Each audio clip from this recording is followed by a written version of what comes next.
there's a lot I don't understand about Johan Oviedo. I definitely didn't understand this. Good morning to you. Good Thursday morning from Philadelphia. I'm Dejan Kovacevic of DK Pittsburgh Sports, and this is Daily Shot of Pirates. It comes your way bright and early every weekday. If you're into football and or hockey, I also offer daily shots of Steelers and Penguins, where you found this. Philly 7, Pirates 6.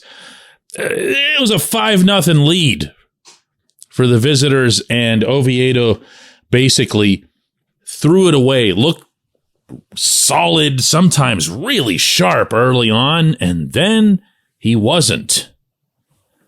And then ultimately, Bryce Harper hits a solo home run off Jose Hernandez to break a 6-6 tie in the 7th inning, and that was that.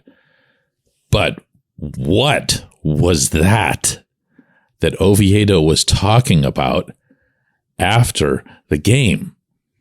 I'm at a loss. I'm not going to attempt to interpret it. Instead, I'm just going to play this for you. This is after Oviedo began talking about needing to not be nice or wanting to become more mean or whatever else. And I tried to instill some sanity into the conversation. And just listen. Have you pitched better when you're mad? I've seen some of that this season. Most of the time. Why is that? I don't care about anyone's feelings, pretty much. So I got to find a way to be more mad and selfish and mean. Does that help your focus on the pitches or your commitment to the pitches? Is that what you're talking? I'm trying to understand it. Yeah, just most of the time. Just try to not think about what anybody's thinking about around me. Try to not think about whatever. Just every time that I'm not nice, things go better. So probably next year I'm going to be a little bit more douchebag. Now, I'm not being mean here. I've gotten to know this kid off the field as much as anyone on that team. And I didn't understand what he was referring to, because it went on like this both before and after what you just heard. Something about being too nice to teammates on game days and needing to become more selfish or more jealous or something. I have no idea. No idea. Here's what I do know. This pitcher, setting aside whatever this was, isn't anywhere near as consistent as he needs to be. And that's kind of ironic if you think about how reliable he was in terms of taking the ball every 5th day.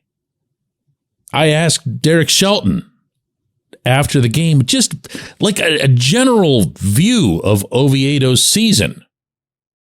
Well, I think what he's shown me is that he's durable. I think the thing we have to continue to focus on is just consistency. The consistency of the stuff, the consistency of the approach.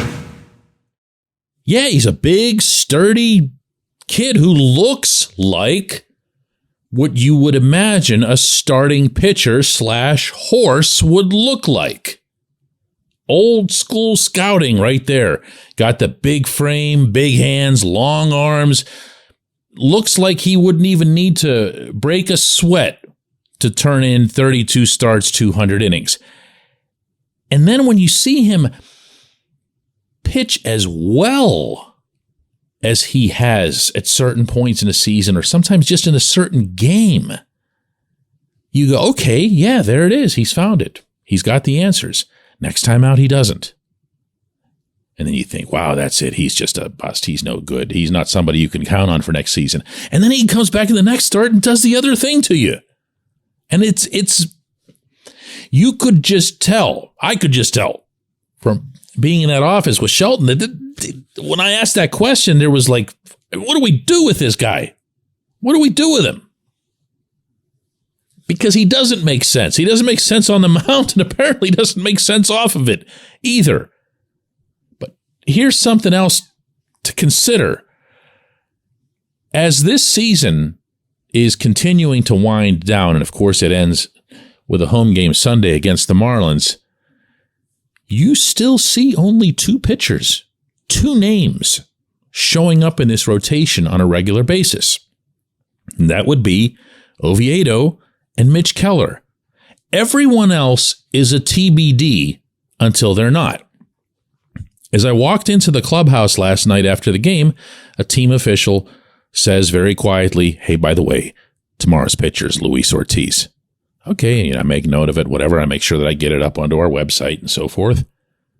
But that's how we've been finding out what a TBD is and what an actual person is. And that should tell you probably as much as you need to know about the state of this rotation heading into 2024 and how much in the way of reinforcements is going to be needed this offseason. I've said it before, I'll say it again. Ben Cherington has one place he needs to be spending serious cash this winter, and it's on the rotation. When we come back, J1Q. This portion of Daily Shot of Pirates is brought to you by our friends at North Shore Tavern. That's directly across Federal Street from PNC Park. It's home of Steak on a Stone, an eating experience, underscoring the word experience. The steak is brought to you partially cooked on an 800-degree stone, and you do the rest. It's a ton of fun, it's a great meal, and it's a baseball atmosphere like no other in Pittsburgh. North Shore Tavern, right across Federal Street from PNC Park. Your front door, your car, your bike, your computer, your gun.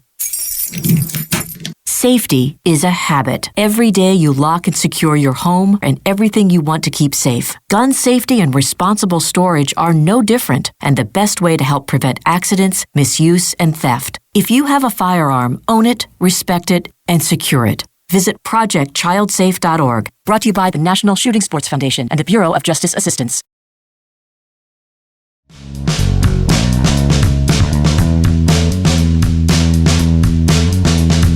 Today's J1Q comes from Jack, who asks, does Mitch Keller want to be extended? The short answer to that, Jack, is yes.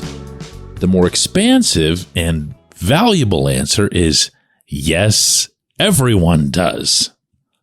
But getting into at least as much as I know, which isn't nothing, but it also isn't a ton, Keller would very much welcome the opportunity to lock up with guaranteed money and stay with the Pirates. He is as pirate-y, if that's a word, as you get. He's really into this franchise. He's really into this city. He's a draft pick who came up through the system. He's gotten to know and admire and become friends with an awful lot of the younger kids who are now on this Pittsburgh roster. He believes in the future of this team legitimately, no act. He believes in the people running the team legitimately, no act. But that's when the conversation starts moving into all the boring stuff. It'll always take money.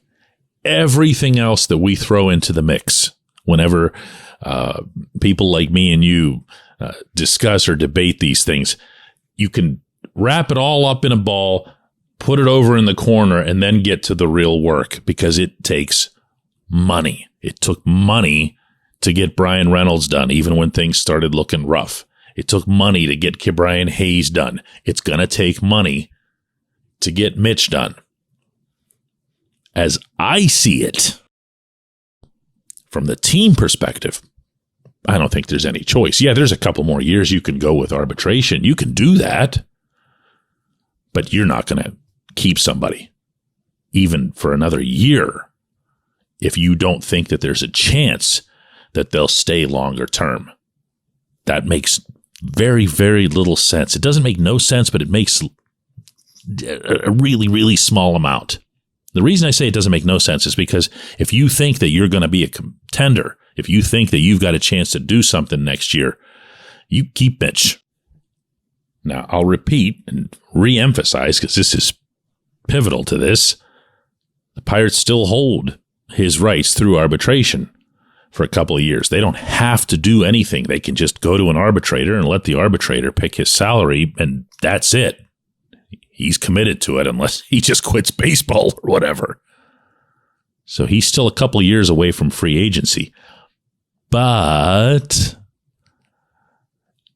as I'm looking at this rotation, and the only other person who finished the season as an active pencil his name onto the card member of that rotation was Johan Oviedo, I don't see how you proceed without Keller being a big, big piece of not just your present, but also your future.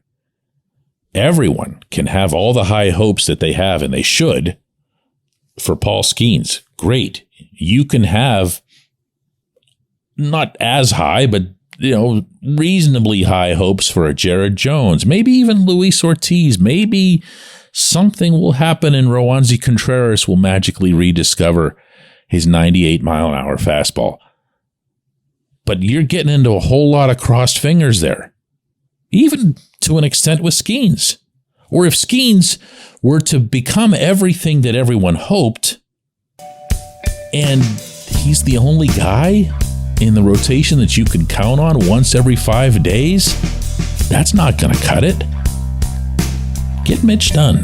Get Mitch done this winter.